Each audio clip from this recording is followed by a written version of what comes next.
Un consejo municipal tempranito. ¿Qué tal? ¿Cómo están ustedes? Bienvenidas, bienvenidos. Comenzamos una nueva edición de Carta Ciudadana, miércoles 18 de enero de 2023. Una fecha muy importante para mí porque nació mi cuarta hija, cumple 13 años mi hija Lucía, así que yo sé que ella no me está escuchando, pero igual nomás le mando un beso y un abrazo gigante a mi niña chica. Ya, antes de saludar a quienes van a participar de este programa, saludar a quienes nos escuchan todos los días en nuestro programa Carta Ciudadana en Radio Salud Madre Tierra, en su frecuencia AM y FM, en HD Radio, en Radio Acogida, en Radio Ritmo, en Imagia Canal 2 del Cable, en Radio Paraíso, en País Lobo en Osorno, en Facebook, y País Lobo Prensa y paislobo.cl el podcast. Ahí nos puede escuchar a la hora y el día que usted quiera. Radio América, la radio de la región de Coquimbo, Radio Despierta, Radio Pasión Latina de Suecia, Radio El Pingüino, Radio Mega de Iquique, Atacama Noticias, programa de televisión por la web, atacamanoticias.cl, también ahí nos puede escuchar, Radio Ruta Norte FM y también Radio Manquehua. Y por supuesto tenemos nuestro canal de YouTube, donde ya han habido varias interacciones, y para contarnos de qué manera las personas que nos escuchan también nos pueden ver y se pueden suscribir al canal de YouTube, está con nosotros don Andrés Hernández. Querido Andrés, cuéntenos de qué se trata esto. Hola Felipe, un gran saludo también ahí, aprovecho de saludar a las panelistas del día de hoy y a los auditores. Así es, tenemos canal de YouTube, Carta Ciudadana, lo puede buscar en cualquiera de sus dispositivos, les va a aparecer inmediatamente y les hacemos la invitación, por supuesto, a que se puedan suscribir y activar la campanita para que les lleguen las notificaciones de todos los programas que se suben día a día. Así que la invitación está hecha y pueden comentar, dar like, dislike, etcétera, difundir el canal, por supuesto, y ser parte de esta gran comunidad en YouTube llamada Carta Ciudadana. Perfecto, don Andrés, muchísimas gracias. Saludo a Grace Salazar, que prepárate, Grace, porque los termómetros en la región del Maule hoy van a superar los 32, 33 y en algunas partes hasta los 34 grados, no tanto como en Angol, que van a llegar a 36, y ni hablar en la zona lacustre, en la región de la Araucanía, que van a ver incluso también hasta 37 grados en algunas partes. ¿Cómo estás, querida Grace? Se paró la Grace. Ahí volvió la Grace. No, me paré un minuto porque el ventilador no me dejaba escuchar, porque efectivamente ya a esta hora hace bastante calor aquí en el Maule. Un saludo, Felipe, Laura, Andrés. Como siempre, un placer estar con ustedes los martes, que para mí son súper martes siempre. Sí, y mi querida Laura Valle, ¿cómo estás, Laura? Buenas, bien, aquí, feliz de vacaciones. ¿Todo bien? Tranquila, todo bien, Ya. todo tranquilo, afortunadamente.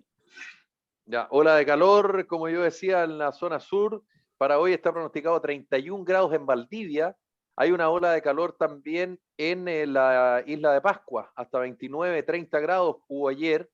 Se va a prolongar hasta el fin de semana y además lluvias a consecuencia del invierno altiplánico en la zona norte de Chile y, como si esto fuera poco, marejadas aún más fuertes que las de la semana pasada, que provocaron, como ustedes saben, la muerte de esta familia, padre, hijo y dos hijos en el Pingueral.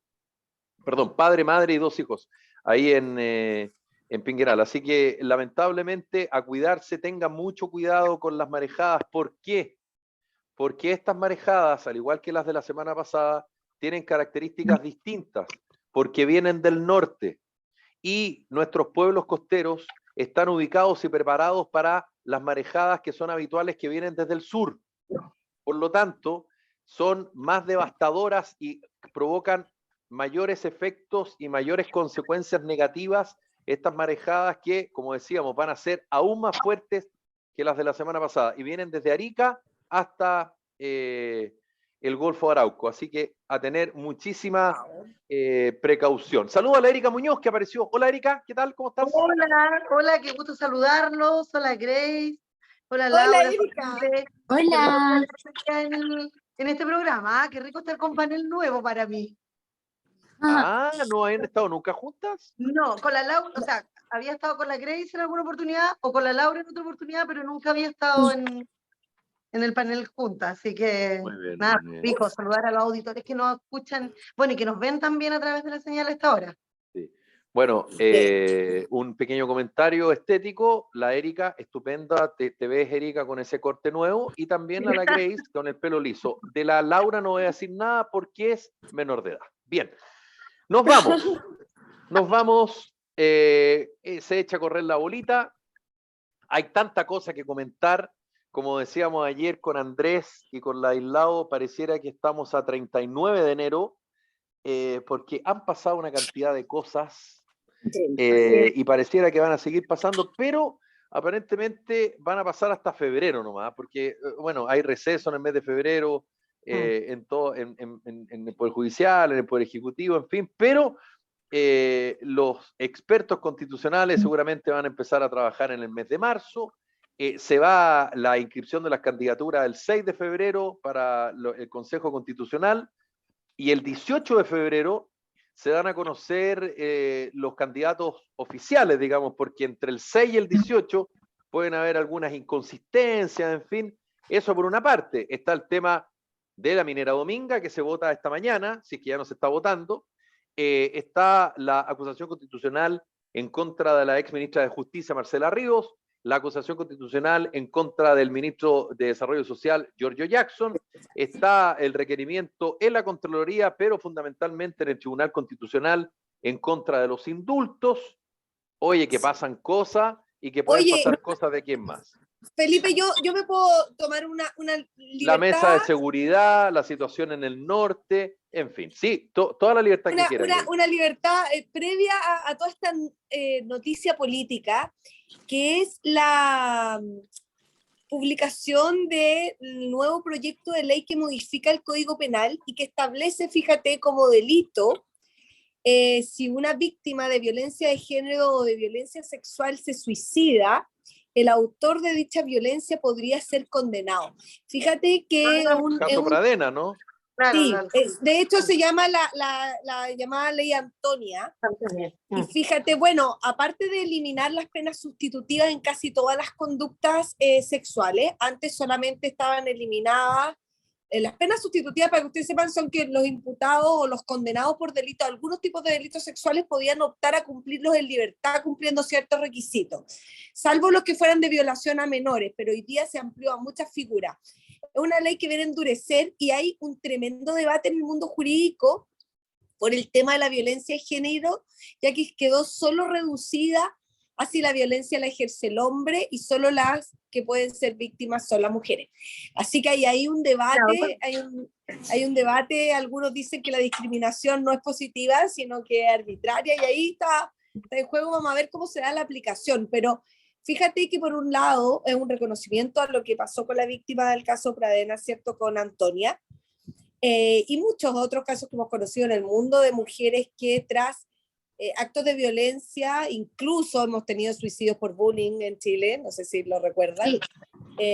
Han tomado una triste decisión porque su victimización fue tal, digamos, y su sensación de falta de justicia fue tal que tomaron una tremenda decisión. Así que, mira, viene a reconocer un poco, vamos a ver cómo se desarrolla en la práctica, pero yo quería dar esa nota porque yo sé que a la Laura le iba a importar mucho. Me encanta, vamos a hablar muchísimo de esta. ¿Puedo hacer una consulta al respecto? Sí, claro. Oye, pero Grace, ¿qué pasa? Perdona la pregunta y la ignorancia, pero me imagino que a lo mejor muchos también te escucharon y están preguntándose lo mismo.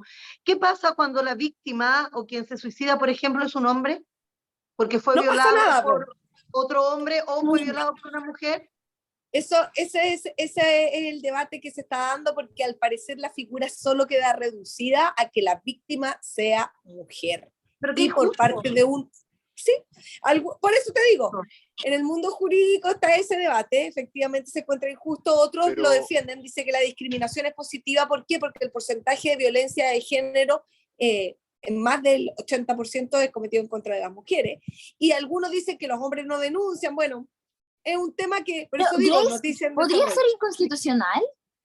Exacto, algunos están alegando eso porque la discriminación, ojo, yo creo que la discriminación tiene que ser arbitraria, porque así como se estableció el femicidio, claro, que también es una figura... Sí, claro, tienes razón. Esto es lo mismo, es como homologar la figura del femicidio, pero al suicidio causado por la violencia de género. Ya, es que eso es lo que yo quería hablar, lo que a mí me llama la atención. Yo entiendo que está el caso de Pradena y todo, pero, porque la Grace sabe que a mí me gusta este tema porque es salud mental. A propósito, reconocer, no sé si lo habrán hecho en el programa, es que hace un par de días atrás fue el día de la visibilización de la depresión internacionalmente. Y bueno, en fin, el asunto es que me gustaría saber cómo sería el proceso para probar que el suicidio fue producto de esta violencia ejercida, porque yo, conociendo hartos casos de suicidio, salvo los casos en que quien decide terminar con su vida deja una carta, descubrir el motivo de un suicidio es muy difícil. Incluso cuando pensamos en aquellas personas que han tenido suicidios frustrados y que si se suicida, si sus intentos ya son 2 veces, hay una alta probabilidad de que una tercera vez. Entonces, ¿qué tipo de pruebas se tendrían que presentar? ¿Cómo probamos que en realidad ese suicidio fue por eso? Porque cabe destacar que el suicidio es algo tan heavy que no ocurre necesariamente por un solo factor.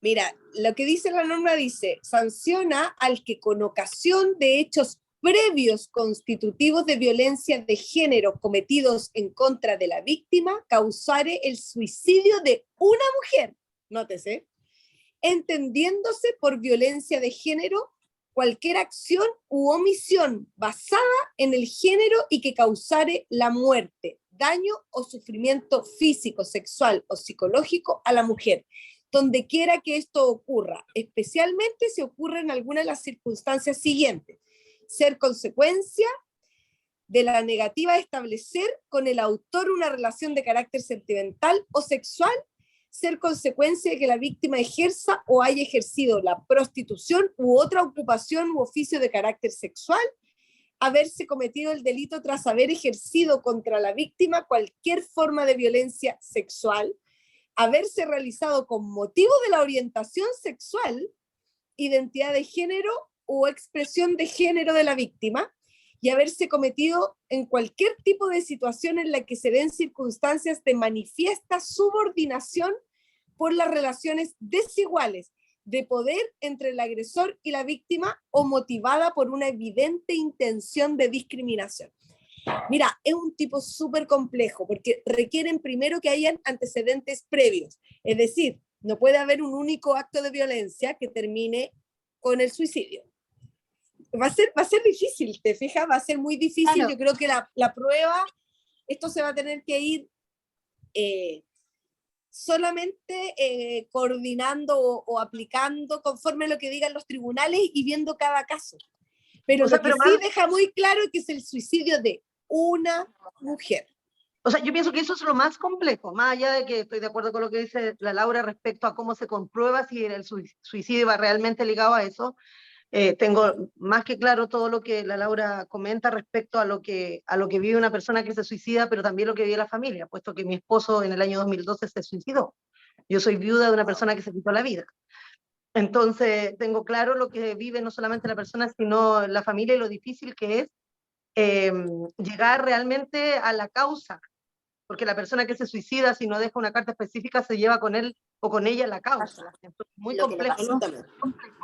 Y si más encima esto lo aplicamos arbitrariamente solo a las mujeres, o sea, yo sigo pensando, más allá de lo bueno que resulta estos temas que se legisle, que es importante avanzar, yo pienso que por qué entrampan de esa manera las cosas al extremo de ponerle, o sea, de hacer violencia de género, de alguna manera con la ley. Porque ¿qué pasa, por ejemplo, con una persona que es homosexual? Que se suicida, se puede suicidar producto de lo vivido con su pareja, con su violencia, la violencia, y es un hombre. El que muere se quita la vida porque vivió violencia en manos de otro hombre. Entonces, perdón, pero tendrá que ver en esta decisión, más allá que sea correcta o no, tendrá que ver con la diferencia en la fuerza física. Es que el suicidio lo haces por ti mismo, pues, no entra... No, yo no estoy hablando del suicidio, estoy Hablando de la hablando de la violencia ejercida. violación, del Ajá, hecho, de la violación. digamos, del Perfecto, delito sí, asociado. claro, sí, la ¿Tendrá que causa, ver con eso tal vez, Grace, o no? Yo creo que sí, de hecho está puesto en el título de los delitos sexuales, ¿ya? Pero yo comparto con la Erika que hay muchas situaciones de violencia que sí viven los hombres, por ejemplo, cuando las mujeres, cuando se separan, por ejemplo, y los manipulan con los hijos, los acusan a veces de hasta agresiones sexuales en contra de los hijos. Yo he conocido casos de hombres que han estado detenidos por denuncias falsas y que claramente los han llevado a estados psicológicos tan alterados que los puede llevar a atentar o a tener ideación suicida. O sea, yo creo que, claro, la salud mental, la violencia se ejerce de diversas formas, pero en este caso, esto está puesto en el título de las agresiones sexuales.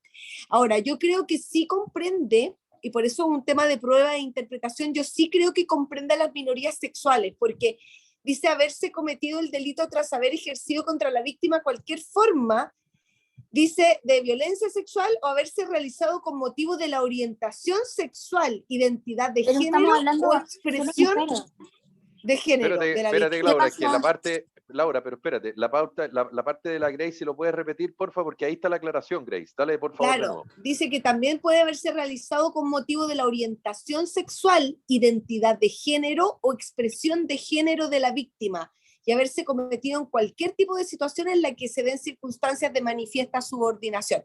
Yo creo que es un poco pobre la redacción, pero yo creo que ahí sí comprende a las minorías sexuales. Pero, ¿y alguien no binario?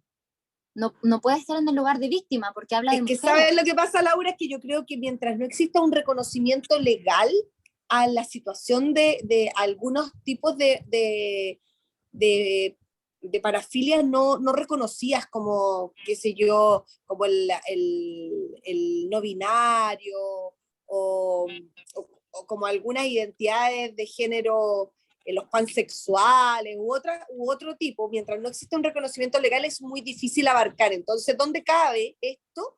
En que se le discrimine por su orientación sexual o de género, lo dice ahí. Es decir, que ahí cada persona va a tener que, a través de una prueba, demostrar que su identidad de género y de identidad sexual o orientación sexual, ¿cierto? Cabe dentro de esta figura. Va a ser un tema de prueba porque es muy difícil reconocer todos los tipos de orientaciones que hoy día están y que para los que somos más viejos son mucho más difíciles de describir, ¿cierto? Ya, pero porque mira, nosotros... Pero perdón, pero cuando aparece, dame un segundo, Erika, cuando aparece el concepto de subordinación, eso también es interesante a la hora del medio de prueba, ¿o no, Grace? Claro que sí, por ejemplo, porque ¿qué si tú pasa en el tienes acoso sexual laboral? Ya, pues, entonces si aparece el tema de la subordinación, ahí perfectamente bien eso podría ser considerado por un hombre que, por ejemplo, fue acosado una y otra vez por su jefatura, que puede ser del mismo sexo o mujer, y que resulta claro. que esa persona puede denunciar o contarle a algún amigo o hay antecedentes que fue violado por esa mujer, y yo creo que ahí también aplica. Eso es lo que Porque yo habla de decía. subordinación. La violación de un hombre en Chile no está tipificada. Es que Está bien, pero en esto, cuando se habla de subordinación, ahí te está abriendo un espacio. Sí, pero el tipo penal en Chile no es interpretable en esos términos. Ya tiene que estar descrito específicamente. Arriba dice el suicidio de una mujer, abajo incorpora la minoría y el punto de la subordinación lo hace solo respecto de estos grupos minoritarios. Entonces, ojo, porque si no está expresamente descrito, no es típico. Si no es típico, no es delito. Entonces, mira, la ciencia penal o la teoría del delito es un tema bastante estricto. No se puede sancionar a nadie por algo que no esté específicamente descrito en la ley. Y en lugar a interpretaciones, ni siquiera en favor de la víctima existe. Solo se puede establecer una especie de interpretación análoga en favor del acusado, no de la víctima. Sí, correcto. Sí, por Erika, eso dale tú, que querías decir algo. Sí, un punto. O sea, hemos sabido en más de un caso de adolescentes, 17 años, que han sido violados incluso por compañeros. Estamos hablando de todos varones. Y no estamos hablando de jóvenes que han sido que pertenecen a minorías sexuales, o sea, no es posible comprobar después como medio de prueba que pertenece a una minoría sexual, pero hemos sabido, o sea, han habido más de un caso en la historia de adolescentes que se han suicidado por eso, por haber sido violados incluso por compañeros. Entonces, tampoco ellos tendrían justicia con esta ley, porque son varones que fueron violados por otro varón, pero que no entran ni en las minorías sexuales ni en el tema de la subordinación, pero por una violación igual se suicidaron, pero tampoco tendrían justicia a través de esto. Exacto. No, yo insisto que, y por eso que yo insisto que no tiene que ver necesariamente con el sexo, sino que con la fuerza que tú imprimes y la subordinación, porque por algo aparece el tema de la subordinación, que es clave en el tema del acoso sexual. Se entiende, pero lo explico. Si la Grace es mi jefa, su insinuación no tiene la misma carga que si nosotros fuéramos pares. Claro, compañeros de trabajo solamente. Si somos pares, eso no es acoso. Pero si ella está por sobre mí en un cargo, digamos, es mi jefa o yo dependo de ella laboralmente, se configura porque el acoso tiene que ver con que tú utilizas tu cargo, tu jefatura, para intentar obtener algo que ese cargo, digamos, te permite llegar, porque esa persona para cuidar la pega dice, bueno, ya, se entiende, ¿no? ¿Sabes? Hay algo que me parece súper interesante de esto, y es que se busca hacer pagar al responsable del suicidio. Y eso me parece muy interesante porque, si bien en este caso hablamos de algo tan particular como violencia de género y que eso sea el gatillante del suicidio, también más adelante lo podríamos ver presentado en temas de educación, en temas de violencia intrafamiliar, en distintas situaciones por las cuales las personas hoy en día se suicidan. Y bueno, actualmente nadie paga por eso, por lo mismo de que yo tengo que, la verdad es que cuando una familia pasa por esto, la verdad es que no siempre se buscan culpables, y cuando se buscan culpables es muy difícil de determinar, porque estamos hablando de la vida de una persona que por sí misma decidió terminar con ella. Entonces, yo, por ejemplo, jamás había escuchado de algo así, que buscaran hacer pagar a quien se siente responsabilizado. Porque, por ejemplo, pensando y llevándole un tema más de aquellos que son estudiantes, un alumno que se suicida por la carga académica que tiene, si se presenta una ley de este estilo, el colegio tendría que pagar por la muerte de ese alumno. Y creo que eso es muy interesante porque eso hoy en día no pasa. O sea, mira, podría establecerse un tipo de responsabilidad extracontractual ahí, pero son temas muy distintos, porque una cosa es la responsabilidad que tenga la entidad de un alumno por la carga o lo que sea, y otro muy distinto es que tú sufras violencia de género o agresión sexual y luego por eso te suicides. Ahora, la otra figura que crea esta ley es la inducción al suicidio, porque en Chile está sancionado el auxilio al suicidio. O sea, por ejemplo, yo a ti te paso la pastillita para que te mueras, yo podría ser condenado. Pero esta ley introduce, por ejemplo, en un grupo de alumnos de bullying que le dicen, oye, mátate porque no sirve para nada. Exactamente. También lo incluiría.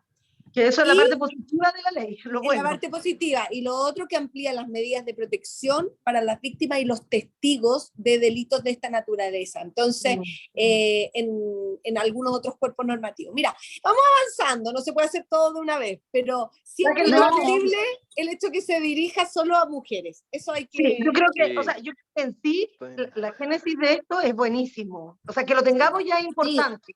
El tema es que el debate dé como resultado el que no nos discriminemos a la hora de necesitar justicia.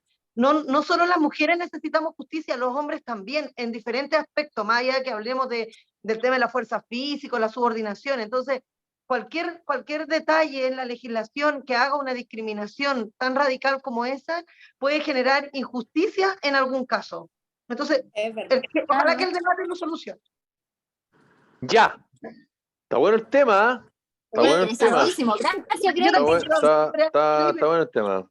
Así que de Giorgio Jackson e indultos y otras hierbas vamos a hablar otro día, porque ya está con nosotros conectada la directora ejecutiva de la Fundación, espero decirlo bien, estoy cada vez más ciego, Politopedia y fundadora del Movimiento Ciudadano a Salud Libre. Durante 20 años se ha dedicado a la evaluación de política pública en salud y especialmente al impacto de las distintas regulaciones en los procesos legislativos. Y por supuesto, la quisimos invitar a nuestro programa en el día de hoy a propósito de una columna que escribió hace algunos días en el diario La Tercera, a propósito de lo que está ocurriendo con las ISAPRES y esta tabla de factores en este fallo de la Corte Suprema que le dice a la ISAPRE,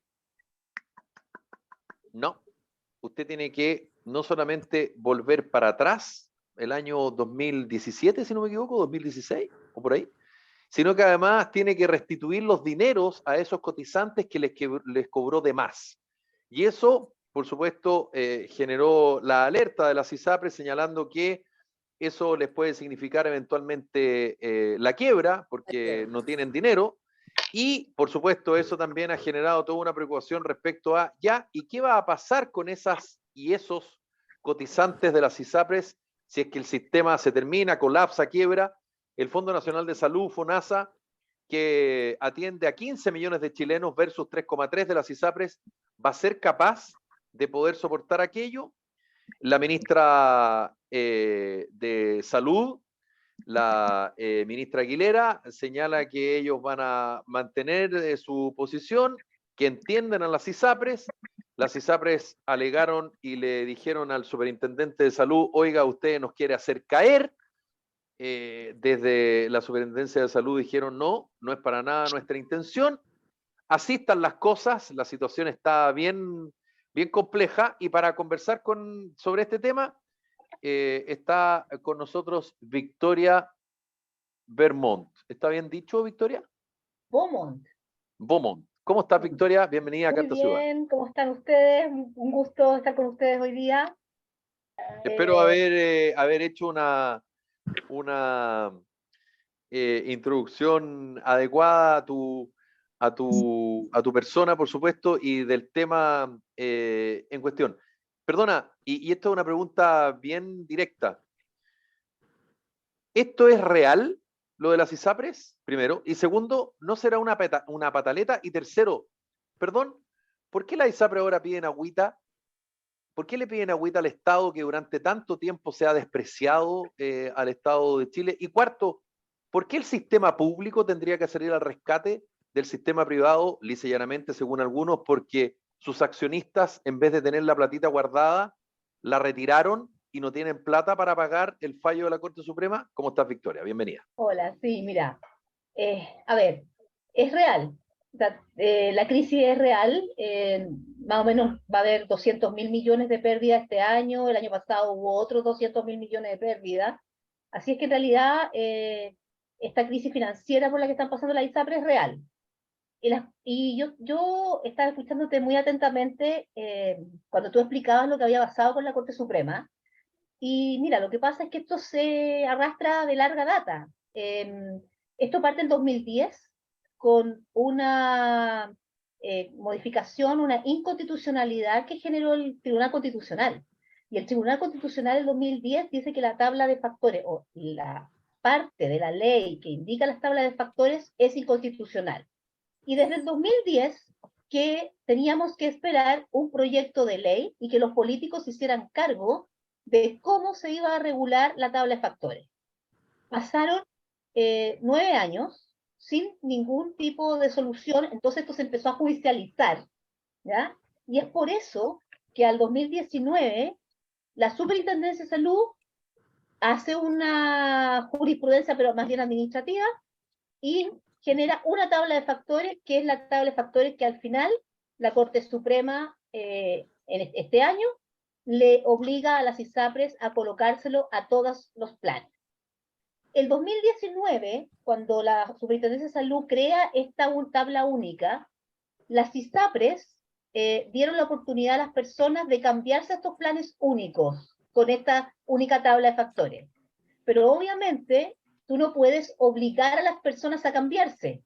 Y hubo gente que compró, por supuesto, todos los que compraron planes nuevos tienen la tabla nueva, pero mucha gente que estaba en las ISAPRES de hace años decidieron quedarse en las tablas antiguas. Ahora, el fallo de la Corte Suprema es súper claro.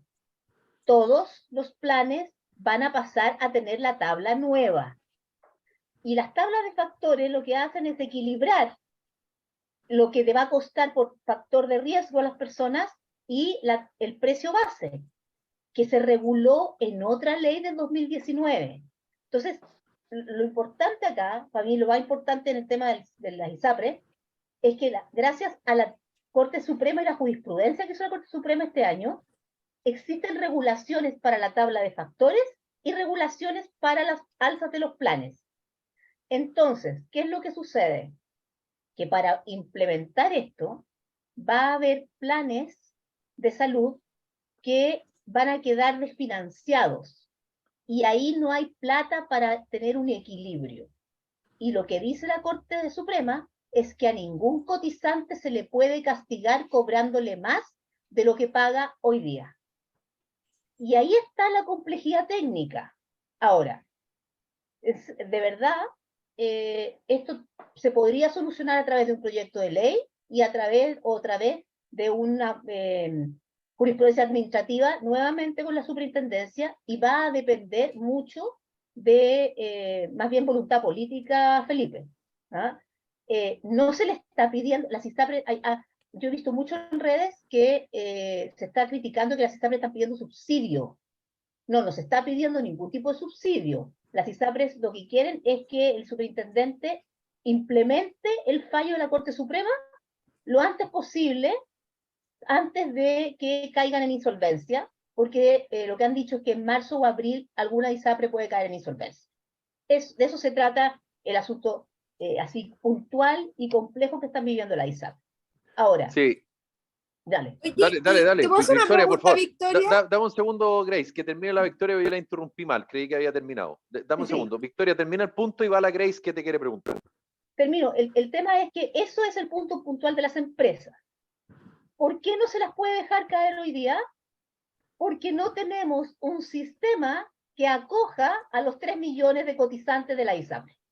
Y porque además, si tú dejas caer las ISAPRES, también dejas caer parte del mundo prestador al que hoy día le debe, o sea, hay acreencias de las ISAPRES a ese mundo prestador. Entonces, sí, claro, tú dejas caer, es una tremenda bola de nieve que se nos viene. Y eso es lo que el Ejecutivo debería sopesar para tomar la decisión. Oye, Víctor, pero, y también, no sé, desde la ignorancia, ¿cierto?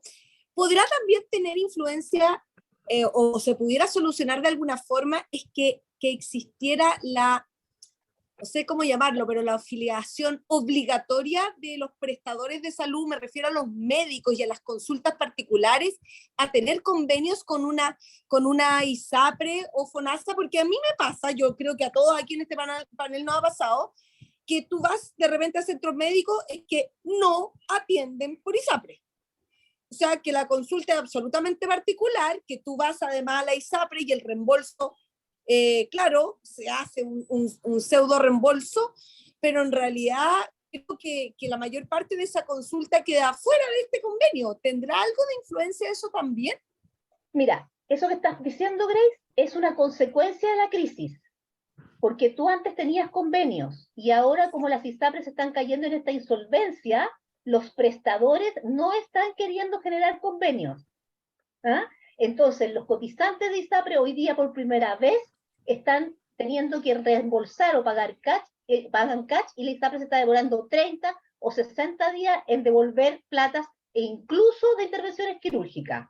Ahora, vámonos para el otro lado. También los prestadores, digamos, los médicos, no atienden la mayoría por FONASA. Entonces, existe una desprotección que tenemos que trabajar primero en proteger, justamente en generar que yo no soy de la idea de obligar a nadie a trabajar con nadie, pero sí hay que generar los incentivos adecuados para que los médicos atiendan y tengan bono FONASA. Primero. Después, sí, porque si no, ¿cómo vamos a tener una respuesta? Lo que el Ejecutivo o los gobiernos en general no se dan cuenta, que desproteger al sistema público, no dar oportunidad de abrir la libre elección aún más, no dar incentivo a los médicos para que estén en el FONASA, lo único que hace es proteger al sistema privado, ISAPRE, que no puede terminar, porque termina y queda la hecatombe. Perfecto. Estamos conversando con Victoria Pomón, directora ejecutiva de la Fundación Politopedia y fundadora del Movimiento Ciudadano Salud Libre. A propósito del tema de las ISAPRES, la Laura, entiendo que quiere hacer una pregunta, Laura. Sí, mira, la verdad es que está interesante este tema porque hace poco participé de la escuela de verano de la Universidad de Chile donde se debatía el funcionamiento de las ISAPRES actual y que bueno, que se habla de este posible quiebre. Y me gustaría hacer dos preguntas que incluso puede responder también la Grace si quiere, de su punto de vista como abogada. Uno, sobre qué piensan, primero, de si es que está consagrado en nuestra Constitución el derecho a la salud. Y dos, si es que creen que la solución a esto es un sistema universal de salud. Parto yo, Laura, gracias por la pregunta. Mira, esta discusión de la consagración del derecho a la salud se tuvo incluso cuando se generó la Constitución del 80. Y yo recuerdo, porque lo leí, digamos, que en ese momento se tomó la decisión no de declarar derecho a la salud, sino que declarar garantía, porque habla de garantía, de acceso a la salud. Acceso a las prestaciones de salud, ¿ya? Y que precisamente yo creo que era más bien por un tema pragmático de que garantizar el acceso a las prestaciones de salud era cuantificable, medible o más fácil de bajar a política pública que el derecho amplio. Y para la constituyente nosotros hicimos un estudio donde colocamos las constituciones del mundo y los modelos y los sistemas de salud del mundo. Nos dimos cuenta que había constituciones, son pocas las constituciones que garantizan el acceso tan explícitamente como las nuestras, y que muchas constituciones, especialmente las europeas, garantizan el derecho amplio, pero después la bajada del modelo es hacia lo concreto y hacia garantizar acciones de salud, sobre todo acceso de oportunidad de atención, ¿ya? También nos dimos cuenta que la libertad de elección era otro de los principios importantes, a pesar de tener una declaración de derechos o una declaración de garantía de acción de salud. Que lo importante era el modelo. Y lo otro que notamos también es que, además de la libertad, lo importante era cómo se gestionaba, cuál era lo administrativamente, cómo se gestionaba un sistema de salud, y la universalidad era una cosa, valga la redundancia, absolutamente universal. Yo creo en la universalidad. De hecho, la reforma del 2005 de Ricardo Lagos fue el primer atisbo de universalidad, ¿ah? Que después no se profundizó. Y yo creo que es una de las cosas que tenemos pendientes, seguir profundizando. Pero, porque, ¿qué es lo que nos sucede? Tenemos hoy día un GES que debería ser nuestra base de la pirámide para la protección de salud. Y ese GES se cumple en una parte bien, en la ISAPRE, y tiene incumplimientos en el FONASA. Entonces, es ahí donde tenemos que poner la energía, chiquillas. Pero, Victoria, si el fallo de la Corte, perdón la pregunta, digo, si el fallo de la Corte Suprema, ¿qué culpa tiene la Superintendencia de Salud? ¿Qué culpa tiene estoy haciendo una pregunta bien, ¿qué culpa tiene el Ministerio de Salud? Y te lo pregunto así derechamente. ¿Cuántas veces se habló, primero, que la ley de ISAPRES era espuria? Segundo, que no podía ser que existieran la cantidad de planes que existían. Tercero, ¿qué pasa con las mujeres en edad fértil? Estoy recordando solo algunas de las críticas típicas que hubo en su momento, por supuesto. Cuarto, lo que un poco decía la Grace, este vínculo también espurio entre ISAPRES, la propiedad, y la propiedad de clínicas o centros de atención. Es decir, si yo estoy en la ISAPRE A, yo solo puedo ir a la clínica B, porque si quiero ir a la clínica C, no puedo ir a la clínica C. Y para terminar, digamos, ¿qué es lo que el ciudadano ve? Y perdón, y las millonarias utilidades de las ISAPRES, ¿qué pasó con esa platita? ¿Se reinvirtió? O como yo decía al principio, ¿se guardó por alguna eventualidad? O como suele ocurrir, que está dentro de la lógica del negocio, de la empresa privada. Bueno, la empresa privada, su fundamento, o sea, su principio número 1 es que las utilidades sean buenas para sus accionistas.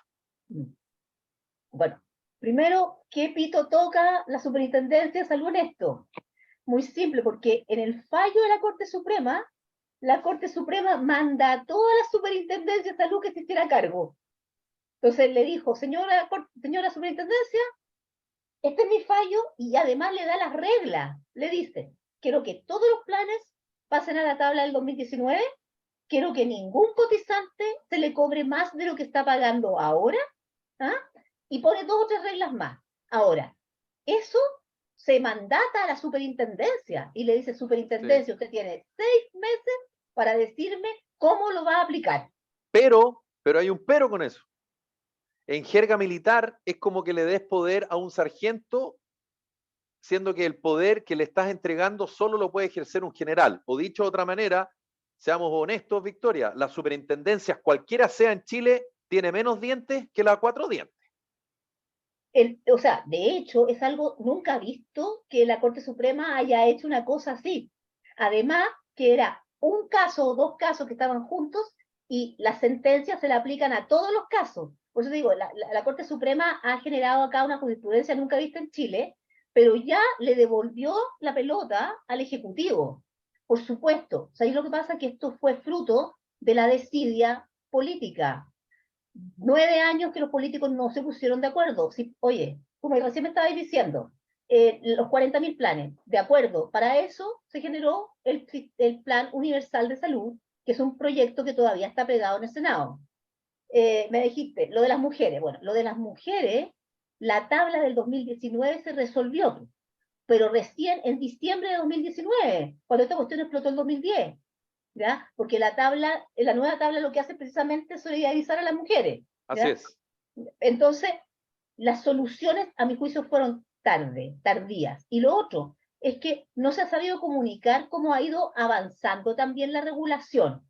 No es que, por lo menos desde el punto de vista administrativo, se generaron algunas cosas en las superintendencias anteriores, o sea, varias circulares para manejar la salud mental, por ejemplo, mejores temas de los niños, por ejemplo, que tú no puedes en la declaración de salud discriminar por tener algún problema de emocional o mental o psicológico. ¿Ah? Entonces, algunas cosas se fueron haciendo, pero esto que era importante, que dependía del mundo político, se estancó. Entonces, por eso es que yo creo que dicen que las quieren dejar caer, porque nunca estuvo la voluntad política. Sí, estamos conversando con Victoria Beaumont, directora ejecutiva de la Fundación Politopedia y fundadora del Movimiento Ciudadano Salud Libre. La Grace Salazar te quiere preguntar, Victoria. No, lo que pasa es que, solo para reforzar, la Corte Suprema tiene algo llamado que el principio relativo de la sentencia, es decir, solo opera para los casos que ha resuelto, pero lo que hizo fue pasar un mensaje, le dijo, mire, cualquier cosa que me llegue aquí va a ser resuelta de esta forma. Entonces, se sugiere a la superintendencia tomar las medidas de resguardo para que no vuelva a pasar esto. O sea, lo que hacen en definitiva es decirle, mire, yo sé que no puedo, pero lo voy a hacer igual. Y efectivamente fue porque había una pasividad legislativa que tenía a las cortes sobrecargadas con recursos de protección. Mira, en lo personal, llevo 10 años interponiendo todos los años un recurso de protección por aumento en el costo de mi plan. Y lo he ganado consecutivamente los 10 años. Entonces, cuando tú vas a la sala y que hay que disponer salas de la Corte íntegramente para ver 300, 400, 500 recursos diarios de protección, claro, la Corte tomó una medida, le dijo, oiga, esto ya nos afecta a todos. Pero aquí lo importante es también cómo aplicamos, porque mira, lo que hacemos nosotros tenemos una pésima técnica legislativa. Mira, nosotros decimos, no, es que antiguamente, no sé si se acuerdan, que uno iba al médico y decía, señor, pero por FONASA usted me tiene que traer 3 bonos del tipo A, no sé, estoy mintiendo. Yo Porque con uno iba no le cuando sirve. chico y pedían bonos Hermena. O bonos Hermena. No Entonces, se ¿qué hizo ría, la ley? Victoria, Dijo, no. no, todos los médicos están obligados a elegir una categoría de FONASA. Y con eso Exacto. dejaron fuera a 40% de los que iban. Después dicen, no puede haber preexistencia. Es decir, tú no puedes amarrar a un paciente y no cambiarte de ISAPRE porque la otra te va a reconocer la preexistencia, entonces no te la va a cubrir. Por ejemplo, para enfermos 40% crónicos. de los afiliados en ISAPRE tienen preexistencia. ¿Sabías tú? Claro. Más, Claro, entonces, ¿qué pasó? Se eliminó la preexistencia, lo que vino a avalar un poco. La preexistencia se eliminó, pero tú sabes que el tráfico de datos en Chile es más o menos lo mismo que cuando te dicen, no, a usted si tiene una deuda bancaria en 5 años desaparece. Perfecto. No. Anda al año 5, un mes, a sacar una cuenta corriente y el banco te va a decir, ¿cuál es su RUT? Y va a tener el dato acá de decir, y no, pero es que lo no que se pasa refiere a es que eso. usted, sí, pues Grace, No, se pues refiere a eso, se porque refiere a que te tienen que aceptar con la preexistencia sin sobrecargarte el plan. A eso se refiere a la modificación. pero no necesariamente, porque yo conozco todos estos casos y todos estos casos y todos estos casos que eso no pasa. Bueno, pero en general eso propendía la ley. Con respeto. Pero como tú dices, echa la ley, echa la trampa, pero también van debilitando los sistemas. ¿Por qué? Obvio. Porque entonces obligas tú a empresas privadas que lo único que quieren es lucrarse. Aquí no venga, ninguna ISAPRE hace labor social, ¿ya? Será secundario, pero no la hace. Entonces, sí, pues. ¿a qué te obligas? Si a mí tú me obligas a asumir por cuenta mía el riesgo del otro, lo que yo hago es diversificar mi inversión y en vez de amarrarlo por la preexistencia, lo amarro beneficiándolo si se atiende en la clínica A, B o C. Y ya le quito al paciente, le doy por un lado, mire, yo no le voy a tomar la preexistencia, pero no le doy libertad de elección realmente, obvio, porque lo amarro a que mis planes solo le van a dar excelente cobertura en tal. ¿Cómo más lo afecta? Que ya los planes no cubren 100% hospitalización, por ejemplo. Así Entonces, en definitiva, aquellas leyes que tendieron a proteger, como fueron hechas sin todo el conocimiento del funcionamiento o sin cubrir todos los rangos, fueron perjudicando al sistema y a los afiliados. Entonces llegamos a este punto. Eso es lo que pasa cuando, si nosotros tuviéramos una ley seria de pensiones, nos pasaría esto. O sea, Laura, de previsión social. Sí. Obvio. Laura, ¿tú quieres hacer una pregunta? O porque... ¿Laura? Es que estás silenciada, Laura. Estás muteada, Laura. Sí, eso.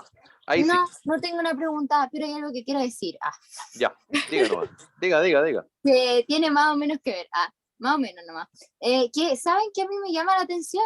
Ya que estábamos hablando del tema de la salud mental, como la poca cobertura que tiene la ISAPRE al respecto. De hecho, yo he visto muchos casos de jóvenes, de hecho tengo un caso cercano que por la edad que ya tenía, básicamente el hospital psiquiátrico que tenían que pagar, las familias tienen que endeudarse para poder sustentar o prevenir o mejorar los problemas de salud mental que tienen sus hijos. Estamos hablando de adolescentes, entonces, que tienen en riesgo su vida. Entonces, eso creo que, porque a mí no me gusta mucho este sistema de salud, pero pensando en un nuevo sistema de salud, eso se va a tener que tomar en cuenta. Sí, mira, cuando se hizo el GES y se pensó justamente en la depresión, muchos pensamos que iba a ser un impulso para crear realmente un modelo de salud mental que estuviera sustentado y que como tenía que ser en redes, y además eso generaba garantías para todos por igual,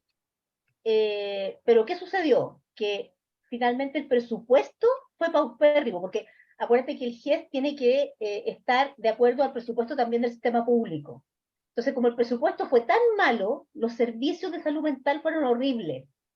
Se generó realmente, fue más paupérrimo de lo que había. Y hay un tema tremendamente pendiente porque lo difícil de asegurar la salud mental es que son tratamientos de por vida, ¿cachai? Entonces hay que buscar una fórmula que realmente pueda manejar la salud mental y que también, o sea, los psiquiatras, un buen psiquiatra te cuesta como 100.000 pesos. Sí, ¿no? Sí. Y yo creo que incluso se puede trabajar en el tema de la prevención, porque tomemos en cuenta que para llegar a la depresión, eso se puede prevenir con trabajo de un psicólogo. Y si tampoco te cubren el psicólogo, y los psicólogos hoy en día, los buenos psicólogos son caros. que Lo digo claro, yo yendo al claro. psicólogo. Entonces, Por eso mi hijo estudia psicología. No, no. No, ya. mira, el punto No, es, mentira. ¿cómo hacemos que esto que se ha estado encareciendo tanto, en el fondo, vamos a tener que hacer una especie de reseteo, ¿cachai? Ese es el punto, porque no podemos seguir con un sistema de salud que era bueno, pero que se encareció tanto, que en algún minuto las familias tengan que hacer esfuerzos enormes para poder pagarlo, porque tienen miedo de caer en el sistema público y caer en la lista de espera. Entonces, estamos hoy día, yo te digo, sinceramente, creo que es una oportunidad, es un momento único en el cual podemos sentarnos realmente a ver cómo funcionan, cómo conversan estos dos modelos. ¿Ah? Yo soy pro participación privada de todos modos. ¿Ah? Sí. Victoria, ¿y cómo tú, si de ti dependiera, cuál es la solución de esto y los plazos? Mira, los plazos son de largo aliento. Hay reformas de corto plazo y que podrían ir construyendo un modelo para que vayan, en el fondo, el sistema ISAPRE y el sistema público se vayan aunando. Lo primero, y es una conversación que he tenido con las autoridades, es que no permitamos a los ciudadanos nivelar para abajo, sino que es nivelar para arriba. Y entonces, el plan más chanta de ISAPRE debería ser el plan más chanta del FONASA. O sea, no puede ser que el FONASA hoy día de menos que un ISAPRE. Entonces, claro, lo primero que tiene que hacer, y fíjate que en la reforma que se estaba conversando en el proyecto de ley de hace tiempo, ya había esa conversación de ese plan universal y ya estábamos con 80% de cobertura en tal cosa, se estaba planificando cómo iba a ser el plan tanto para lo público como para lo privado. Lo que pasa es que al darlo en lo público era un tremendo salto de financiamiento y gestión. Y Hacienda puso también el punto, digamos, el punto de no poder financiarlo. Y es ahí donde estamos. Entonces, lo que hay que hacer es preocuparse de generar estos cambios que requiere la salud pública para poder nivelar para arriba. Y en algún minuto tener un sistema universal.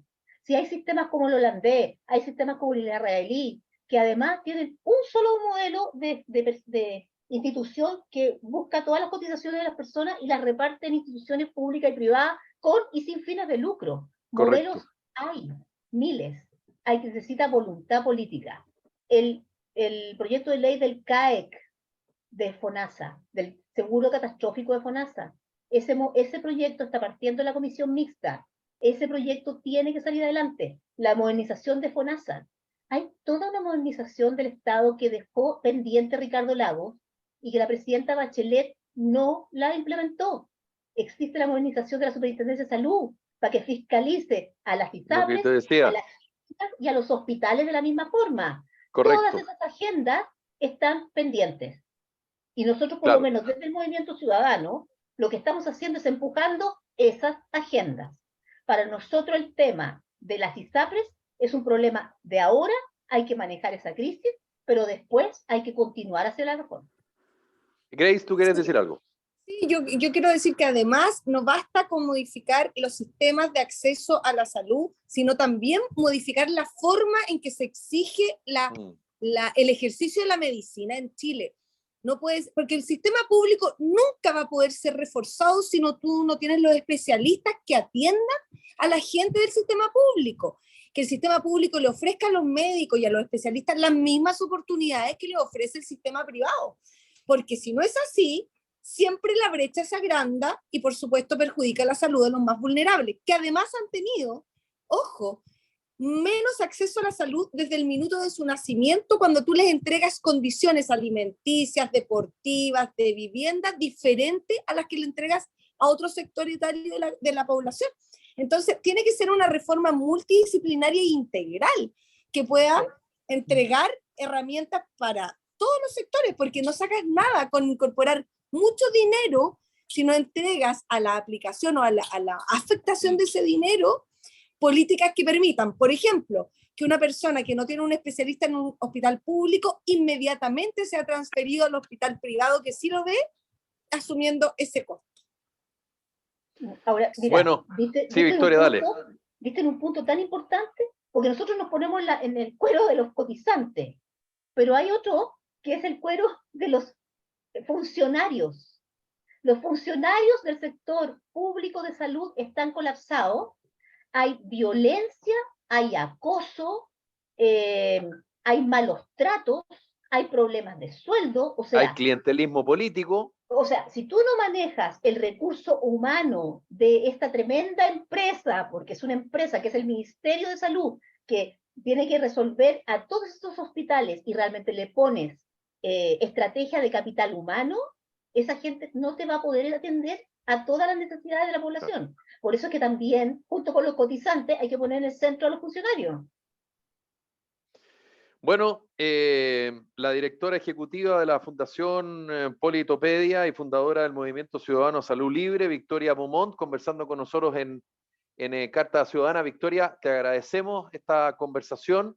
Yo creo que es muy interesante porque se aclaran varios puntos y bueno, siempre es interesante poder entender un poquito más una situación que, como yo decía, no solo afecta a los 3,3 millones de personas que están afiliadas a la ISAPRE, sino que a los cerca de 15 millones de personas que están afiliadas a FONASA.